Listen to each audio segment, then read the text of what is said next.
ঢাকা 15 আসনে আজকের এই আয়োজনের আমাদের প্রধান অতিথি, প্রধান আকর্ষণ, যাকে ঘিরে আজকের এই জনসমাবেশ, ডাক্তার শফিকুর রহমান। উনি বাংলাদেশ জামাতে ইসলামের সংগ্রামী আমির।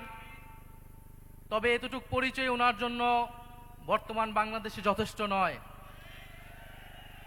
10 দলীয় নির্বাচনে ঐক্যের প্রধান কাণ্ডারি, ফ্যাসিবাদ বিরোধী লড়াইয়ের অন্যতম বীর সেনাপতি, যিনি এই বাংলার মাটিতে দাঁড়িয়ে নির্যাতিত হয়েছেন, ফ্যাসিবাদের বিরুদ্ধে লড়াই করে গিয়েছেন, কারাবরণ করেছেন, মজলুম জননেতা হিসেবে আত্মপ্রকাশ করেছেন। আমাদের সবার সৌভাগ্য যে ঢাকা 15 আসন থেকে উনি নির্বাচনে দাঁড়াচ্ছেন এবং আজকে আনুষ্ঠানিকভাবে নির্বাচনের প্রচারণা শুরু হলো।